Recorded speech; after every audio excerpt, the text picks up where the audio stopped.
Good evening everyone and welcome to Createx YouTube channel my dear friends. We are back with the Electrical Machine Express और ये पहुंच गई है अपने अगले स्टेशन पे power transformer versus distribution transformer. इस बारे में बच्चों आप लोगों ने काफी ज्यादा मुझसे इंक्वायर किया था कि सर एक वीडियो लेके आओ पावर वर्सेस डिस्ट्रीब्यूशन ट्रांसफॉर्मर। तो बेटा वो घड़ी आ गई और अब बनेगा मशीन आसान। तो चलिए शुरू करते हैं। Let me start by introducing myself. My name is Ankit Goyal. I got AIR1 twice in GATE. In 2014 and 2018, I was awarded gold medal by President of India himself in the year 2013. When I graduated from IIT, till date I have taught more than 2 lakh students in online and the offline classes, and currently I am working as a director at an academy for GATE department. अब मेरे बारे में ये सारी बातें बहुत से बच्चे जानते हैं, लेकिन मैं कहता हूं बच्चों सबसे इंपॉर्टेंट बात क्या है? सबसे इंपॉर्टेंट बात यही जो हमारी टीम है, they are working really hard in order to make you guys successful. जितने ज्यादा वीडियोस, जितने ज्यादा इनिशिएटिव्स आपके लिए आ सकते हैं वो आते हैं और ये कोशिश की जाती है कि हमारे बच्चे हर तरह से सफल बने, हर तरह से बाकी सभी स्टूडेंट से आगे रहें। अब इसी के लिए बेटा हमारे YouTube के साथ साथ आपके लिए अनअकैडमी ऐप पे भी इनिशिएटिव आते हैं। तो अनअकैडमी ऐप सबके फोन में इंस्टॉल्ड होना चाहिए और उसके बाद आप हमारे सभी फ्री इनिशिएटिव्स का लाभ उठाइए simply by unlocking them using the code Ankit ESE। बस इतना करना है, ठीक है। चलो तो शुरू करते हैं बेटा power transformer versus distribution transformer. तो क्या की डिफरेंसेस हैं? सबसे पहले अगर मेन डिफरेंस की बात करें तो पावर ट्रांसफॉर्मर क्या है? ये वो ट्रांसफॉर्मर है जो जनरेटिंग स्टेशन के बाद लगता है। ये वोल्टेज को स्टेप अप करता है बिफोर ट्रांसमिशन। क्यों करता है? ताकि अगर वोल्टेज हाई होगी तो for the same power current low होगा। अगर करंट लो होगा तो लॉसेस कम होंगे, एफिशिएंसी ज्यादा होगी। तो लॉसेस को मिनिमाइज करने के लिए जनरेटर के इमीडिएटली बाद एक स्टेप अप ट्रांसफॉर्मर लगाया जाता है and that is called as a power transformer. Then the next is the distribution transformer. ये लो वोल्टेज ट्रांसफॉर्मर होते हैं जो लोड के पास लगते हैं। आपने अपने घरों के पास देखा होगा किसी पिलर के ऊपर कोई ट्रांसफॉर्मर लगा होगा। इसके अलावा किसी पार्क के अंदर, किसी केज के अंदर कोई ट्रांसफॉर्मर बंद होगा। ये सभी ट्रांसफॉर्मर डिस्ट्रीब्यूशन ट्रांसफॉर्मर होते हैं which are out there so that they can distribute the voltage to the load. Yeah, these are step down type of transformer, whereas power transformer are step up type of transformer. Size और insulation level की बात करें बेटा, यहां पे power transformer का purpose है heavy load, क्योंकि ये एक ट्रांसमिशन लाइन को सप्लाई करेंगे और वो ट्रांसमिशन लाइन कई सारे लोड को सप्लाई करेगी। तो ऑब्वियसली इन पे लोड ज्यादा होता है, ग्रेटर देन 33 kV। तो बेटा यहां पे वोल्टेज जो होती है ना वो 33 kV से ज्यादा होती है और ज्यादातर ये ट्रांसफॉर्मर आपके फुल लोड पे चलते हैं। तो ये काफी बड़े होते हैं, ऑब्वियसली ज्यादा केवीए रेटिंग है, ज्यादा ट्रांसफॉर्मर का पावर है तो ये साइज में भी बड़ा होगा। तो डिस्ट्रीब्यूशन के मुकाबले काफी बड़े होते हैं। अगर आप एक जनरेटिंग स्टेशन में लगा ट्रांसफॉर्मर देखोगे और अपने घर के पास वाले ट्रांसफॉर्मर से कंपेयर करोगे तो they are bigger in size as compared to the distribution transformer. So they are used in generating station and transmission substation बच्चों, just a minute, ठीक है। तो they are used in generating station and transmission substation, तो ये वहां पे use किए जाते हैं। अगर डिस्ट्रीब्यूशन ट्रांसफॉर्मर की बात करें तो it is used for distribution of electrical energy और यहां पे वोल्टेज लेस देन 33 kV होता है इन इंडस्ट्रियल पर्पस और डोमेस्टिक में 440 से 220 होता है। ये बेटा कम एफिशिएंसी पे काम करते हैं, 50 से 70% की।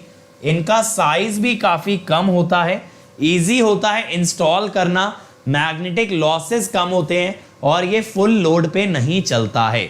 इसके ऊपर जो लोड लगता है ना वो हमारे घर का लोड है, वो इंडस्ट्रीज का लोड है और वो टाइम टू टाइम वेरी करता रहेगा। तो it will not work on the full load, whereas power transformer क्योंकि बहुत सारे एरियाज को सप्लाई कर रहा है तो ऑन एन एवरेज उसका लोड ऑलमोस्ट सेम रहता है। तो it always works at 100% load. Iron losses and copper losses, देखो अब पावर ट्रांसफॉर्मर तो नहीं कनेक्टेड होता है लोड से, ठीक है, डायरेक्टली लोड से कनेक्टेड नहीं होता। एक पावर ट्रांसफार्मर कई सारे एरियाज को एनर्जी सप्लाई करता है, तो जैसा मैंने बोला ऑन एन एवरेज उसका पावर सेम रहता है, उसका लोड सेम रहता है, तो इसके अंदर लोड का फ्लक्चुएशन बहुत ही कम होता है। तो अगर इसका लोड हमेशा फुल लोड रहेगा तो इसके अंदर कॉपर लॉसेस डोमिनेट कर जाते हैं आयरन लॉसेस को, इसीलिए यहां पे कॉपर लॉसेस को मिनिमाइज करना जरूरी हो जाता है as compare to iron loss, because copper loss is dominating.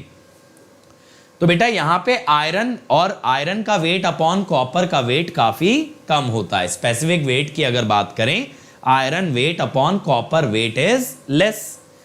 अगर डिस्ट्रीब्यूशन की बात करें, ये डायरेक्टली अपने सराउंडिंग के लोड को सप्लाई करता है, इसीलिए इसका लोड जो है ना फ्लक्चुएट करता है, कभी कम कभी ज्यादा। जैसे अगर हम बात करें इवनिंग टाइम में डोमेस्टिक लोड बढ़ जाता है और मॉर्निंग से आफ्टरनून के टाइम में इंडस्ट्रियल लोड ज्यादा होता है, तो ये कभी भी फुल लोड पे नहीं काम करते, इसीलिए इनके कॉपर लॉस वेरी करते रहते हैं। इसके कॉपर लॉस कभी ज्यादा होंगे कभी कम होंगे, लेकिन जो आयरन लॉस, जो फिक्स लॉस है वो 24 घंटे होता है, इसीलिए आयरन लॉस इसके लिए ज्यादा क्रूशियल हो जाता है as compare to copper loss. ठीक है, इसका स्पेसिफिक वेट ज्यादा होता है आयरन अपॉन कॉपर। ठीक है, अब अगर हम इसमें बात करें तो ये स्टेप अप डिवाइस की तरह यूज होता है ताकि I2R लॉस मिनिमाइज किए जा सकें। बेटा यहां पे ये कोशिश रहती है कि ये कोर को पूरी तरह से यूटिलाइज करे, utilize the core to a maximum.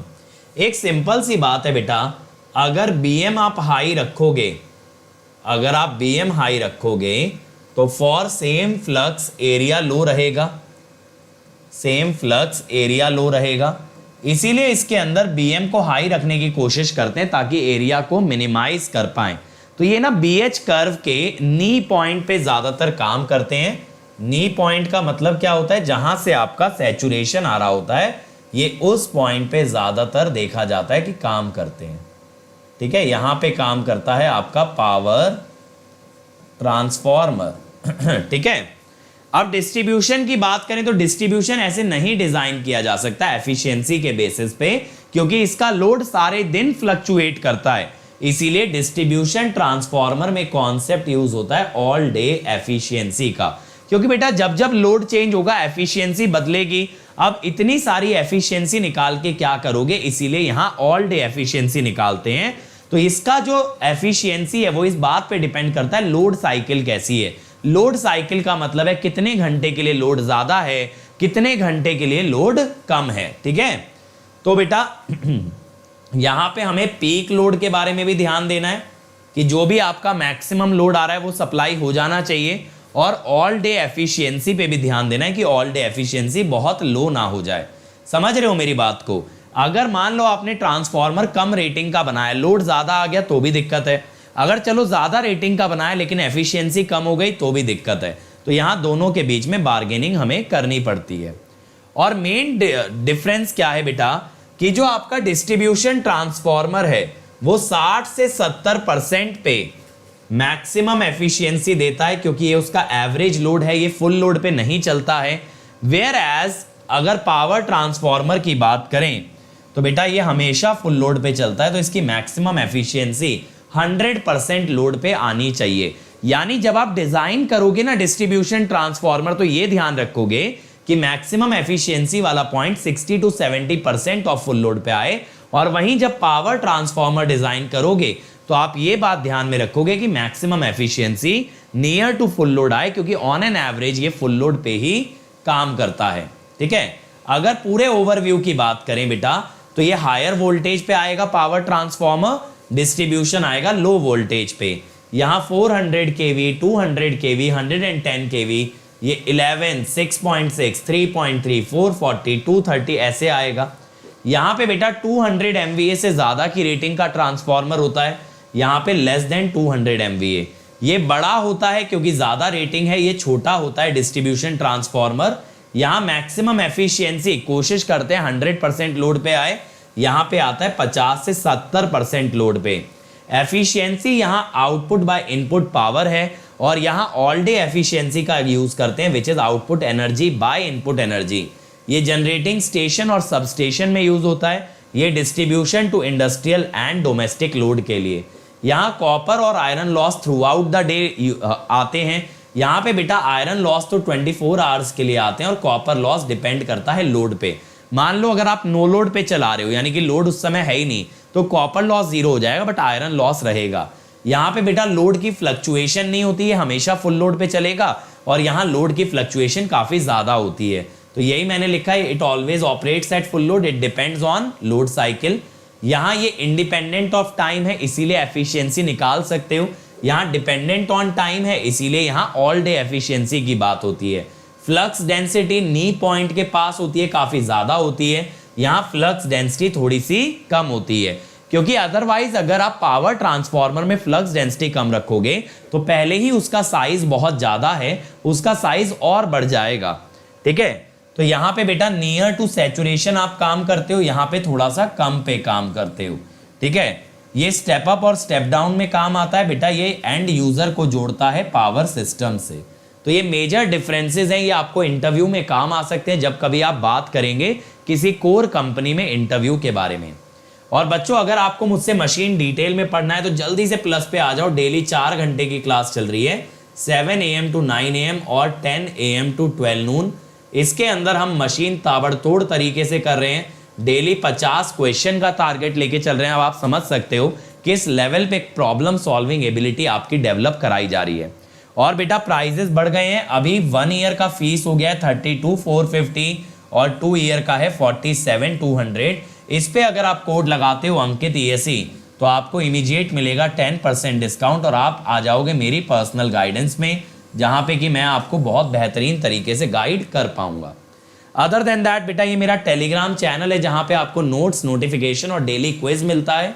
और अगर ये वीडियो अच्छा लगा हो तो बेटा लाइक जरूर करें, शेयर जरूर करें और इस चैनल को सब्सक्राइब कीजिए और वो बेल आइकन जरूर दबा देना बेटा, ताकि नोटिफिकेशन आता रहे। मिलेंगे एपिसोड नंबर 23 के अंदर एक और नए कॉन्सेप्ट के साथ। तब तक बेटा ऐसे ही तबाही मचाते रहो, आग लगाते रहो। Let's crack it.